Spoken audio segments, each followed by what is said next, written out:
So I think like when we have food festivals, far too many food festivals in Ireland are just addressing food or culinary or cooking, and very few of them are addressing more important issues of how we produce our food and the social political aspects of that and the environmental aspects of that. So very quickly, I want to keep this with questions to the panel, but two people are going to give a very quick presentation. One is Dr. Michael Walsh, who used to work for Teagasc, isn't that correct? And has dedicated his life to soil. Sophie here is, some of you heard about in the news, she's the very brainy person, along with her friends, who won the Irish Young Scientist, European Young Scientist and the World Young Scientist competition, studying soil and microbiology. Fiona works in the exact same thing in college, and they were together this morning, and I didn't understand half of what they were talking about, but it was amazing. Cáit is one of my favourite growers. She deals in the real end of planting and vegetables. And over here we've Kevin, who works with soil erosion and coastal soils. So it was just a very quick chat on soils. And will we start off with you, Michael? You up first, yeah? That's okay. Yeah. Shall I try voice first? Am I clear at the back? Okay. Shall I leave that with you, Sophie? Okay.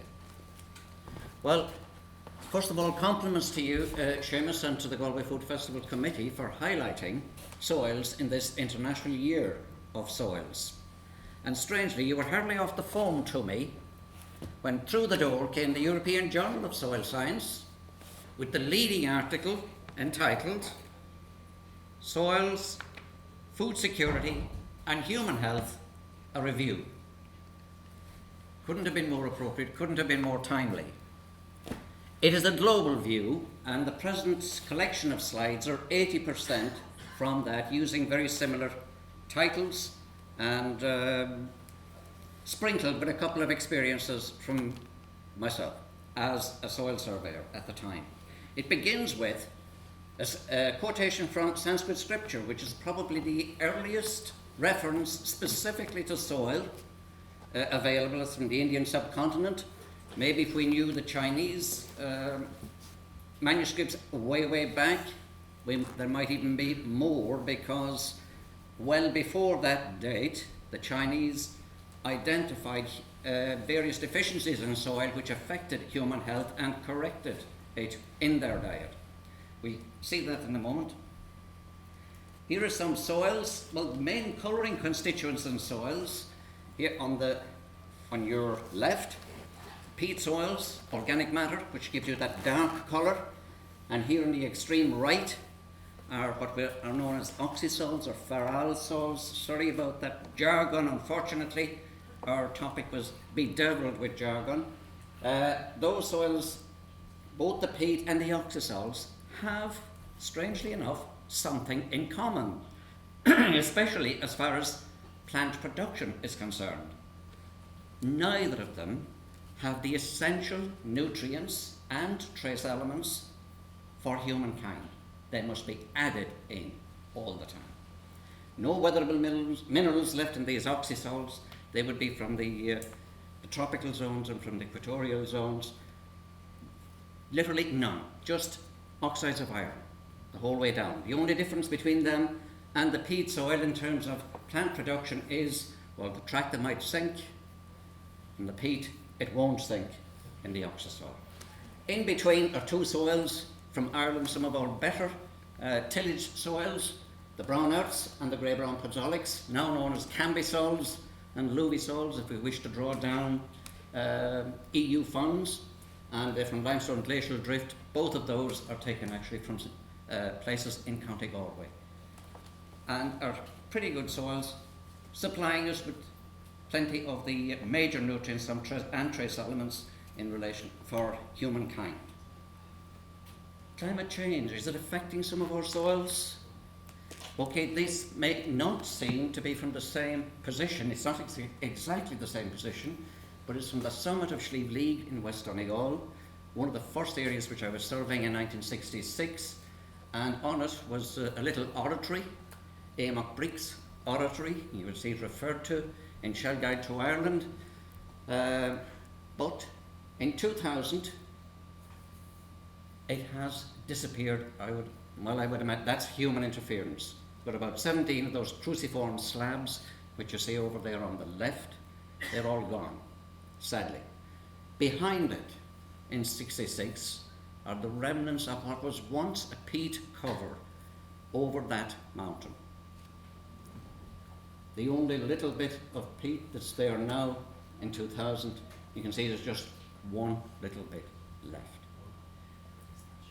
Is that soil, that type of soil which is blanket bog, senescing, getting old, disappearing, and probably regrowing later?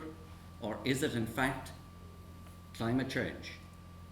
One of those discussions which occupied us quite a lot. Now, soil and human health. I'm afraid it can be quite frightening. It's the soil pathogens and medicines from soil. The soil pathogens can be got via ingestion. Yes, there are peoples around the world who will literally ingest soil just to stave off hunger. And of course, they're wide open to botulism. Inhalation. I'm sure there are a lot of you around here who get involved in composting, and occasionally you may come across that white mold within the compost heap. Well, be very careful that your immune system is not down, or you could become very susceptible to fungal diseases. Then there are the absorption. That can be just through the skin or through lesions in the skin. You have nematodes, hookworm, tetanus, and the first, or it was the second, sorry, county that I was in, County Leitrim. And out on a playing field, I was pretty young and active at that time, I was approached by other footballers there and asked, "Hey, young man, is your anti-tet up to date?" They were extremely well aware of it. Not too far away was the town dump. Prions, they last for a long time in the soil. We don't get them directly from the soil, either by ingestion, inhalation, or by absorption. We get them via the animal. And there's your transmissible spongiform encephalopathy, which of course is BSE in the animals, CJD in the human, and prions are also apparently from the soil responsible for Alzheimer's and Parkinson's, again via the animal. The medicines in the soil, I suppose they're equally impressive. Antibiotics, actinomycin, neomycin and so on, even penicillin, even though it wasn't initially separated from its soil-borne fungus, it is from a soil-borne fungus. 60% of the cancer drugs that were approved within the EU from 83 to 94 come actually from soil products. Clays, and what part have they in medicines? Let's divide them into two groups. Those with virtually no charge, and like kaolinite, for instance, China clay, attapulgite is another one. Those are used in the treatment of diarrhea and diseases, and they're also used as additives in ointments. Then the other clays which expand and contract, such as smectite, we used to call it montmorillonite once upon a time, but that's really a family of expandable clays. They are used in the treatment of diseases, including even MRSA. Soil and food security, rather difficult one to define. Basically, conserve the productive capacity of the soil. Organic farming per se will not simply feed the population, the world's population, as it is at the moment. It will have to be an integrated management system with rotation using both organic and mineral fertilizers. Food production and quality. Over the last 50 years, population has trebled, but so has the productive capacity of the major cereals, maize, rice, wheat and barley.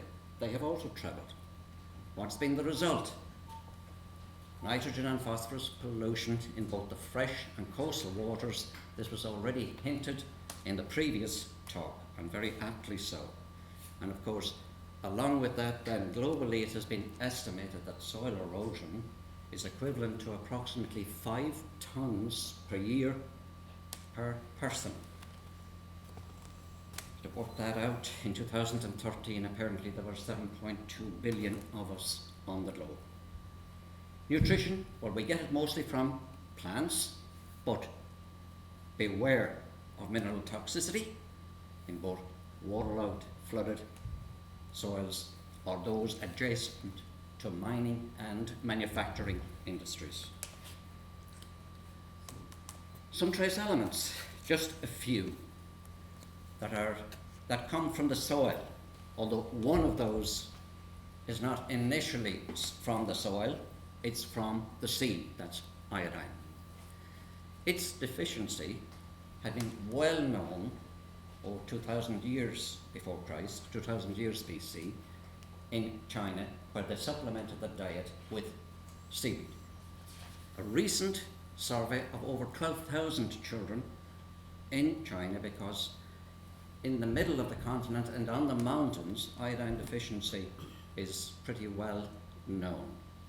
And the survey of that number of children showed that those low in iodine had 12.5 IQ points lower than those who are deemed to have sufficient iodine.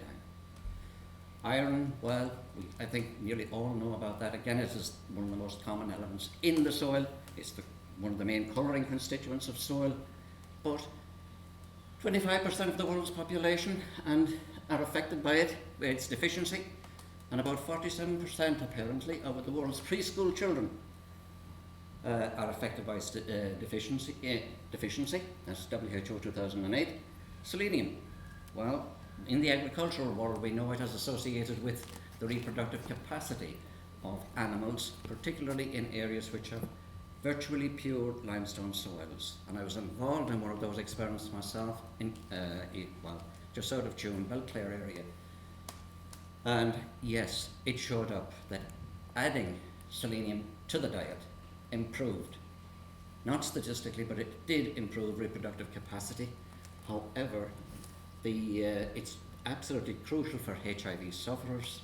They add it as routine to fertilizers now in Finland, and that over a short period of years in the 90s has shown a significant decrease in heart disease in both men and women. Michael, can I come in there 1 sec, because you're talking, so when and I am not an academic, but one thing I'm getting a sense of, there's two problems with soil. One is protecting the soil we have as a natural resource, and then when I was talking to Sophie and Fiona, the massive potential that you have both in medicine, in antibiotics, in improving plant science, and our knowledge of the soil.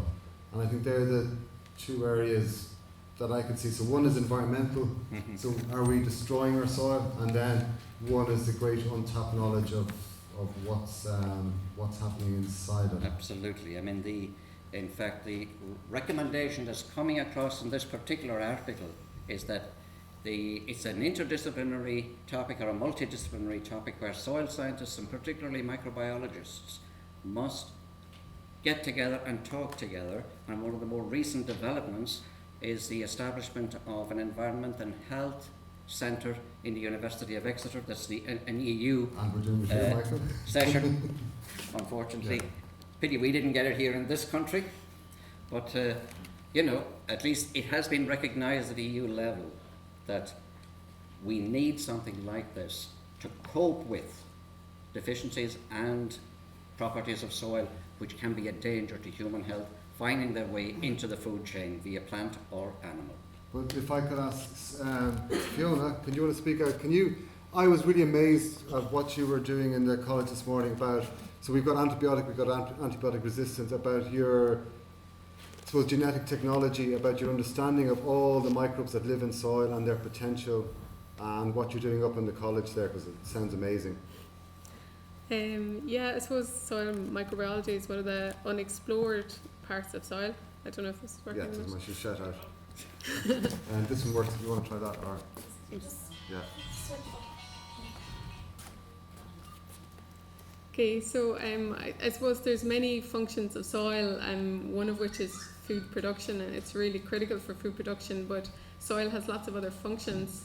For example, it filters our waters, it's involved in global biogeochemical cycling, It provides fuel, it provides fibre, but it also stores about a quarter of all of our biodiversity, our global biodiversity. In fact, in one spoonful of soil, you have more living organisms than you have people on the planet. So this is bacteria, viruses, protozoa, archaea, and also moving up to larger organisms such as nematodes and earthworms. A lot of these organisms provide the basis for much of the function of soil. They also have a big impact on its structure. So Michael mentioned the formation of soil from rocks, but in most part, the actual physical structure of soils is put together by the biota, and also a lot of the key functions. For example, Sophie will probably talk about fixing of nitrogen. This is mainly done, solely done by microorganisms in the soil, apart from when we for example, try to make artificial fertilizer. But we have a natural fertilizer generation in soil. Also, as Seamus mentioned, for example, we're running out of antibiotics in the world. We're literally running out of antibiotics. You go to the doctor 20 years' time, he won't be able to give you an antibiotic. But where we are looking for antibiotics is soil, because that's the unexplored areas. So if I could ask maybe Cáit as well. So for me, as I'm not an expert, I'm looking at the increase of cattle production, increase of dairy, and we're using artificial fertilizers. And then somebody said to me, it's like our grass is on a junk food diet. Its roots are getting lower, and we're just throwing fertilizer at it to produce it. Do you have any thoughts on that, or on you're a vegetable grower, yeah. An organic vegetable grower as well? Yeah, yeah, I'm a biodynamic vegetable grower actually, and I suppose the kind of farming growing that I do gives the most attention to soil of any method of agriculture in the world, really. And I concentrate a lot on the things that we've just been talking about here, getting the microorganisms and the life in the soil to work for you. And I'm continually adding in organic matter to the soil and various preparations that I put out as well, specifically to get soil organisms working better. And there's been a lot of scientific research done on this method of agriculture actually, and there's, I think, one of the longest running experiments in agriculture in the world, running since 1978 in Switzerland. And they've compared 3 plots of land, and a conventional, organic and biodynamic. And they found that the soil life in the biodynamic plot was much higher than either of the other two. Just to get back to what Michael was saying there, that organic farming couldn't feed the world, I think it certainly has the potential to feed the world if we grow and produce food in the way that I do it. We talked in the earlier session there about a lot about farming and livestock production, particularly. Yeah, and we're hugely over-concentrated in the livestock area, really. So we need to look at other forms of food besides just purely meat. I think beware of big companies saying that they really want to feed the world and that's why they're upping production. They're really trying to make profit. And I think, eating, we all know if we eat more plants and less meat that we have a much better chance of feeding the world.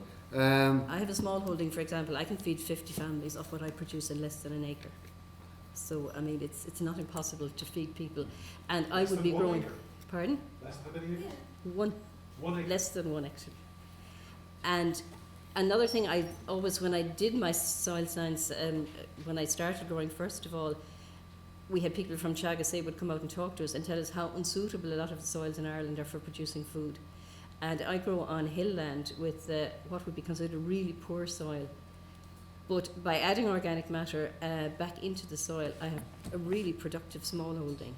And it is possible to actually produce food on a small, relatively intensive scale without damaging the environment and produce quality food with all of the minerals and nutrients in it that are needed for human health. One thing, Kevin's over here, so I think at the very end, Kevin, you can talk about the coastal. I mean, when you're talking about the Wild Atlantic Way, for me, it's those tiny farms along the coast, the sand dunes, and that environment that we have and how it's threatened it and how we have to mind it. But before that, so if I'm right,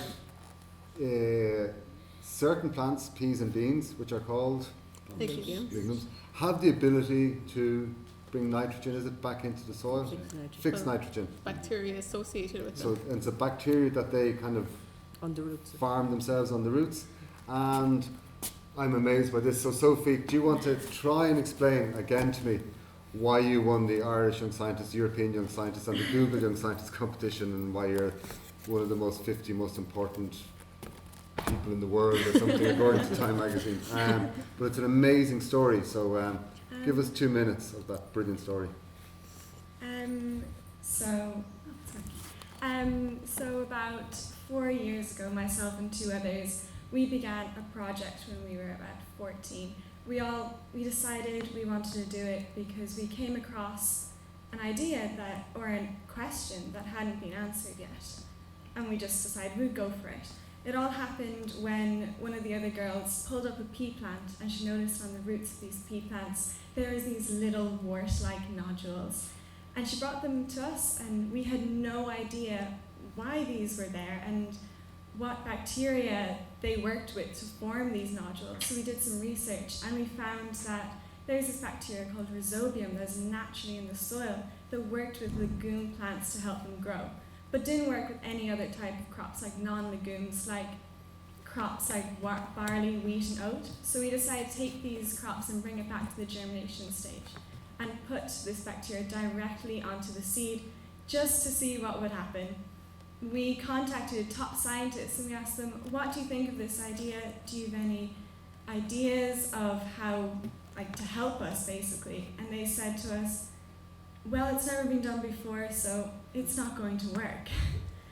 I think the UN Year of the Soil is very important for this, because for years soil has been very overlooked when there's actually so many benefits to the soil for us, because there's so much bacteria in it that we can use to our advantage in a natural type of way.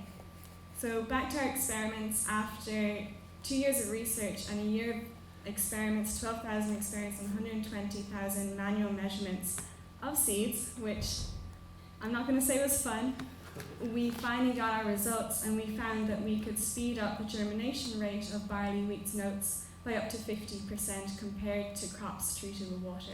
And then we could increase the dry mass yield of these crops by up to 74%, which means they grow faster, which means there's less use of nitrogenous fertilizer, which means environmental benefits. We think this will be very beneficial to people in the third world, as many of small-scale agricultural farmers actually work on their land every day for their food, which then they sell to us, basically.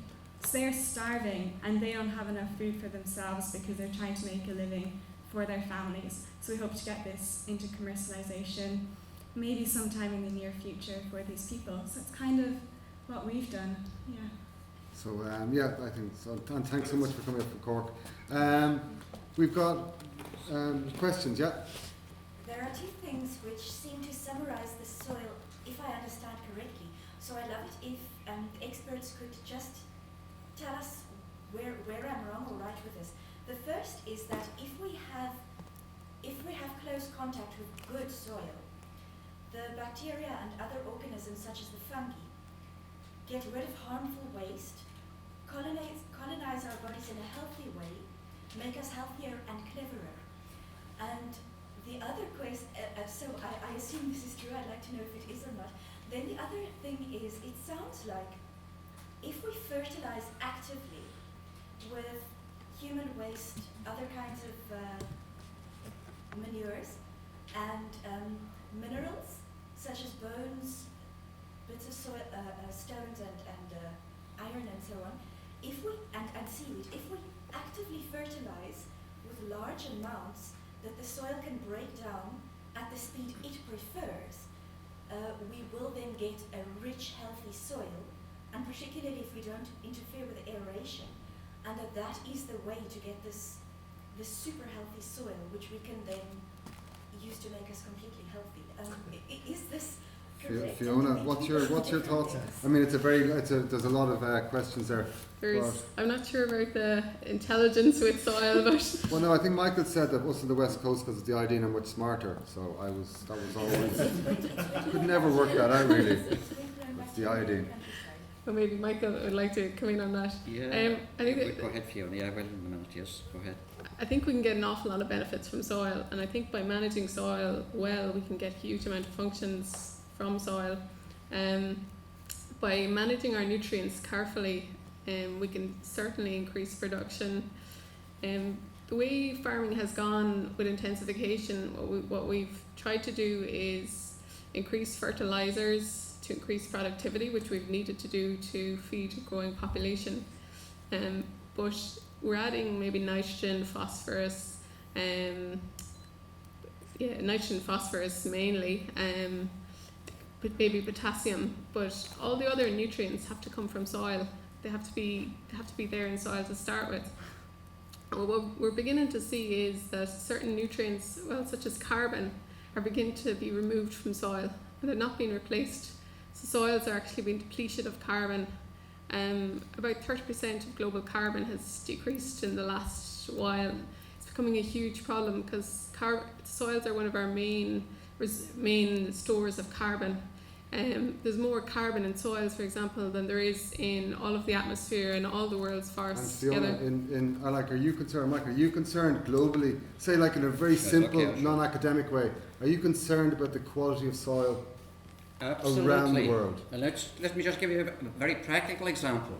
And this happened in a school event out in the middle of Zimbabwe where we spent 6 years.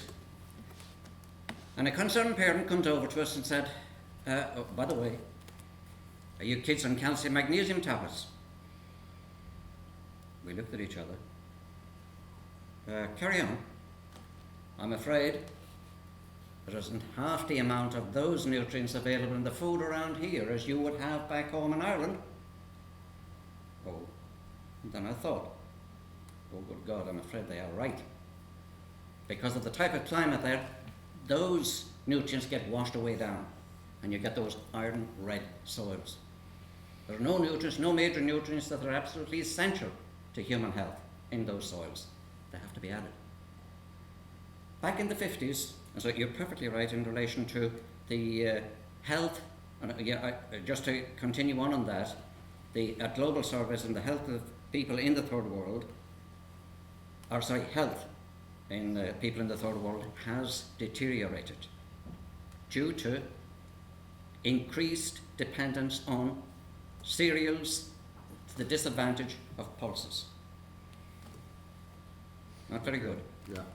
Now the other thing, back in the 50s, I just might mention very simply, and it's a book that can be read by anybody, a man by the name of Richard Hyams put together a book, Soil and Civilizations, and he built it on 3 scenarios.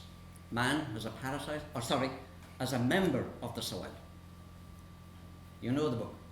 No, but I agree that we're actually supposed to contribute and we shouldn't see ourselves as parasites Man, because our feces are that valuable. man as a parasite of the soil. Now man first of all, and then man as a soil builder. Not too keen on the last word, I prefer conserver. But anyway, as a member of the soil, where you live as a hunter-gatherer, do remember that it's survival of the fittest. Cannibalism is the order of the day. You were well aware of that. So, I mean, I think... in fairness.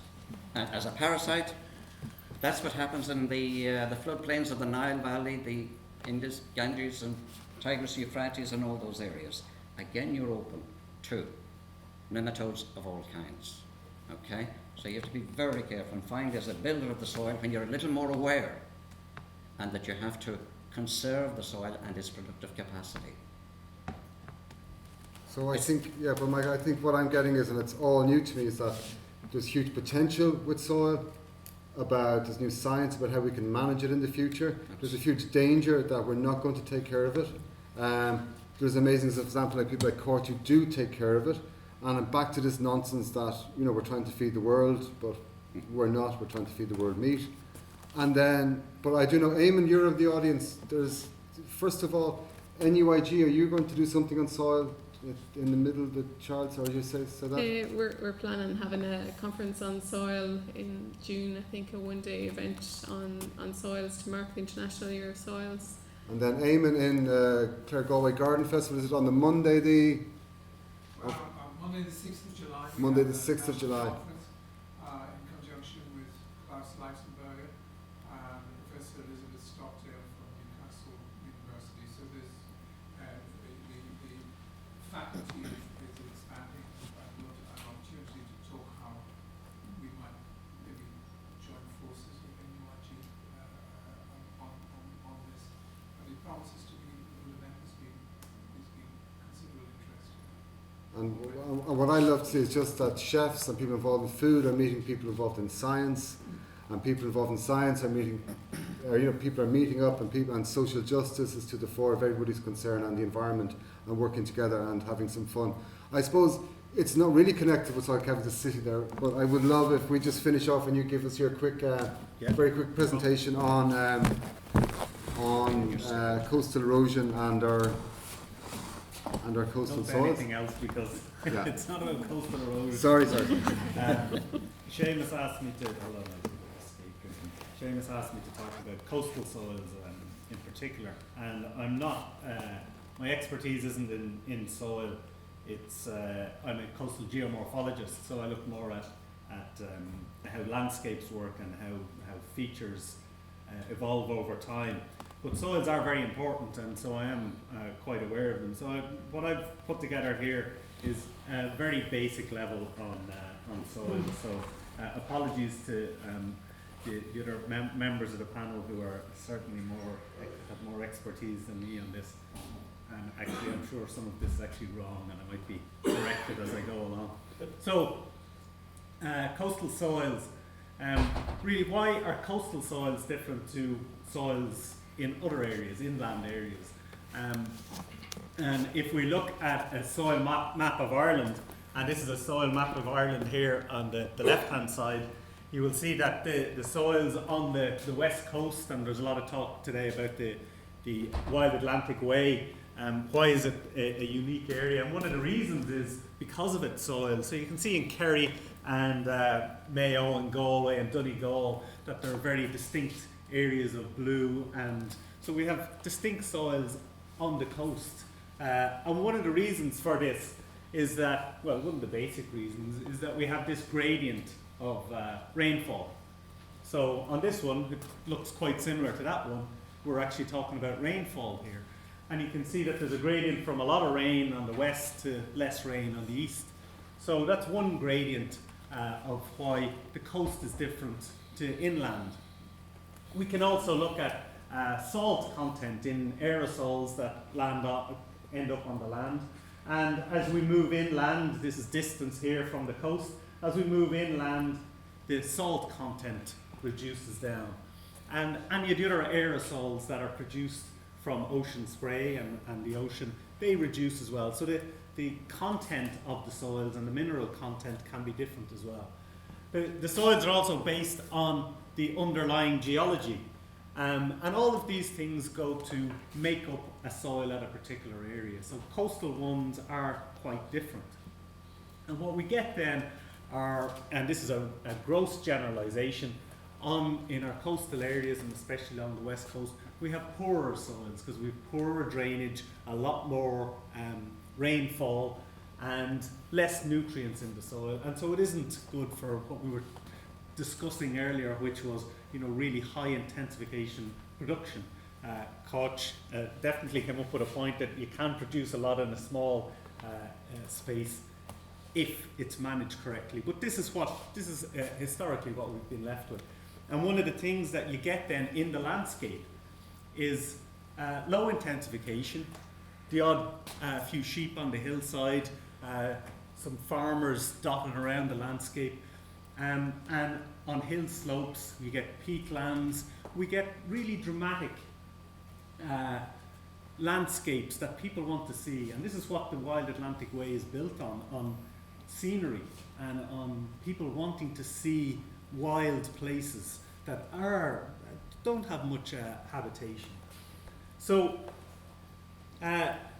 coastal soils and coastal landscapes are different. And just some examples, and I'll just give you one specific example in the next few slides, but I won't go into these ones. Machair systems would be a very specific coastal system that is based very much on the soil type beneath it. Salt marshes, again, very much a coastal and beach dune environment. So I'll just give a bit more specifics on this idea of gradients in beach dune environments. So over on this side you have the ocean supplying us with aerosols, and as we move inland, so these are coastal dunes, as you move inland, if we just look at the salinity here, so the salinity is really high here out at the coast, and as you move inland the salinity reduces. Sand mobility is another variable that we could look at here. On the beach, obviously, low vegetation, so the sand moves a lot. Inland a bit, then you get some plants growing and stabilizes the sand, so you don't get as much movement, and burial of plants as they try to grow. Wind speed, a lot more at the coast, and if we saw a map of Ireland again, you would see that the wind speeds on the west are a lot more than the east. So there are gradients here of wind speed. Nutrients, we get a lot of nutrients right on the beach being delivered by the sea to the beach, break down over time. Less so as we move inland, so when we're in the dune slack we may have more than in the dunes themselves, and so we have gradients there. And what all this what happens is that we have lots of different gradients, and they go to make up very niche habitats and very niche areas for plants and animals to grow in and survive in. And because of this, we get rare plants and animals in these environments. The Machair dunes, the salt marshes, the dune systems, the beach systems. We get very unique and rare and valuable environments. And that's very important. But also very important is that it takes a long time for soils to build up. It takes a long time for the nutrients to decrease in certain areas, and therefore you need a very specialized plant to grow here. It takes a long time for all the soils we're talking about. The last glaciation was 10,000 years ago. It wiped everything clean. It has taken 10,000 years to build up the soils we have today. So it's very important that you can't just produce them, in the spur of a moment. So they're very important that we try and conserve them and be aware of that. Now, I just want to give you one example from a dune area. I was given a gift a few years ago of a candle, a wax candle made from bees that live in a dune habitat. And I thought, oh, this is very interesting. And so I thought, well, this is a kind of a unique thing that I didn't really know about bees in dune environments. So it turns out that bees, and most bees in Ireland, are miners, that they burrow into the ground and live in the ground, they nest in the ground, and they forage a lot, and they have very particular foraging needs, and specific plants and habitats. And so these really unique environments, or one of the unique environments, are coastal dunes. So the soils have to be really well drained. And so we have on the coast the really good habitats for these. And Fingal County Council did a survey in 2006, I think, on just some of these habitats, and looked at, and there were a lot of bee species that they found, and this is just X's for present and O's for absent, or vice versa. But in this very narrow strip of land along the coast, they did this survey. And what they found were there were a lot of bees and a lot of species here, and the habitats were really good for them. And are these solitary bees? Some of them are solitary bees. I'm not a bee expert. Yeah. But it was more that the habitat was there. And one of the things that I want you to get from this, and that has been spoken a bit about, is ecosystem services. So you get these bees living on the coast in these habitats, close to agricultural land, and they're pollinators. So there's a famous photograph from China where people are hired to pollinate plants. because they've lost their biodiversity. I'm sure a lot of you have seen it. But we're getting this for free here. So these bees are pollinating as part of their natural life cycle. And so this is an ecosystem service that these bees provide. But it's based on the soils. If we didn't have the soils, we wouldn't have these habitats, we wouldn't have these ecosystem services. And when you come to look at these systems then, and which are based again on the soils, we can see that we get a lot. These are lists of ecosystem services, things we get for free from these soils and from these habitats. And that's one example. Another example, Fiona was talking about the bacteria in the soil. Beach dune systems, as water filters through, because of the number of bacteria on the individual particles of soil and the good drainage, they're filtration systems as well. And you would have heard that about wetlands too. So we get lots of these services, we get them for free, and it's one of the reasons that we really need to conserve and protect these soils. This is for wetlands, salt marshes, and again, ecosystem services connected to them. Okay, that's really all I want Well, to say. thank you very much, Kevin. That's kind of the end of it. I would love to see. We were talking about farming. I've one question, Kevin. John is down here. My brother reckons that cheese, or there's something nice in the beef that's farmed very close to the sea. Is that a myth? Do you think it could be there? Is it from the salt that they're eating? No, well, I'd say it's very much got to do with the soil and the plant types that they're feeding on. And then I had some dairy farmers from Tuam, and they were discussing seaweed, and one of them started giving a half cup of seaweed to the cows in their milk, and they wouldn't touch it. And after 2 or 3 weeks, they started eating it, and now it's the first thing they look for is that tiny bit of trace elements that they feel that their condition needs. But I would love, when you're talking about areas, like I'm in the Green Party, we get slagged so much for having anything to do with preserving areas of scientific protection, but I'd love to see that our farmers and our chefs realise the importance of biodiversity and realise the importance of it in our tourism and everything else we do, rather than slag it and try and give out about it so much. I think one of the really important things that we need to do is start talking about these ecosystem services, because when we talk about valuing the landscape and valuing biodiversity, it might seem a bit abstract, but if we can talk about concrete examples of what services we get for free. We were meant to take questions. Do you want to take one there? Yeah, Well, very. just talking about the work I've been doing with I'm in Lynch, Jordan Eco Village. Yeah. And so we grow rye as a green manure, Yeah. as a cover for the soil through the winter. But also it produces a ton of food. So I've been working locally and then pasteurised with a couple of kilos of this. And I milled it and just fermented it and made rye bread for our local area. So we produce a ton of grain, and I can produce 2,000 loaves of bread just in there. Yeah. And this is a work that I would love to, if we can, I pay €1,000 a year for organic grain, organic flour to import currently. And the farmers get paid nothing for the grain that's being produced.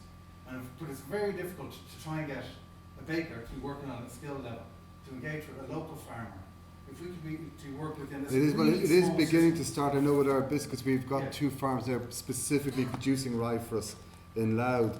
But I mean, I just think with Clough-Jordan, who's doing the experimental gardens? Bruce.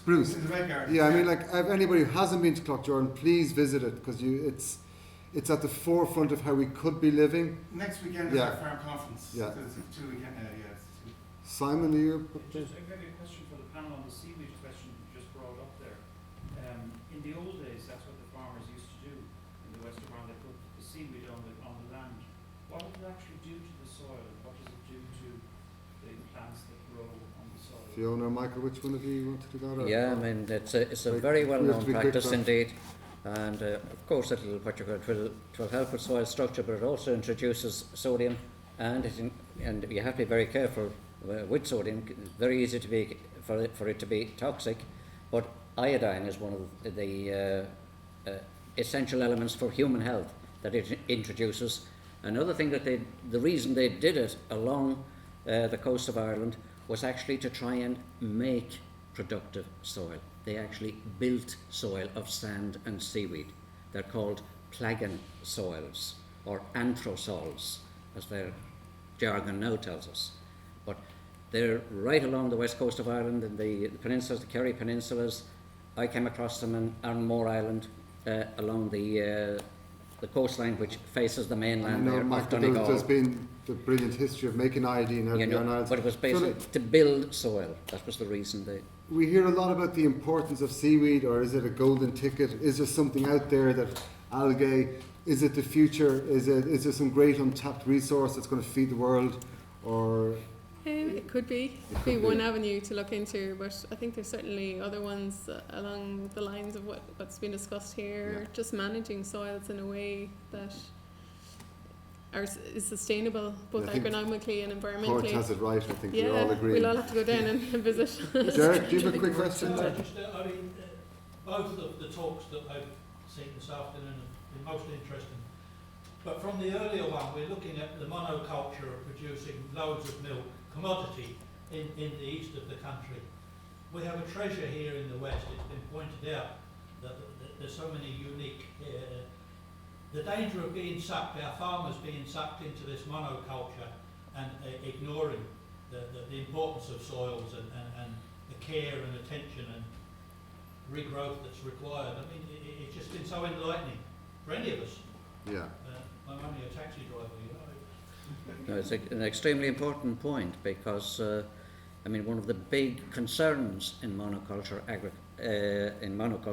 is the additive effect of whatever they are, pesticides or persistent organic pollutants, or what they're known as POPs. And if one is to read, there's a multiplicity of literature on that. If you were to Google it, if you put the hair standing in the back of your neck, it's so serious. I think the days, because of social media, the days of us being able to live in Ireland and give some feed that we're not quite sure where it comes from to our animals, and if that feed is being produced in developing countries where under appalling labour conditions and appalling environmental conditions, and we're feeding it to our animals and then thinking everything's fine, those days are coming to an end because of the transfer of knowledge and people communicating with each other. And if I just want to thank everybody for coming, and the Food Festival for letting this talk go ahead, and the next talk on soil, and Eamon's talk on soil in July. I think it's brilliant to see this conversation starting here in the west coast of Ireland. And I'd like to thank Michael, Sophie, Fiona, Cáit and Kevin and everybody for paying attention. And that's it, we're all done.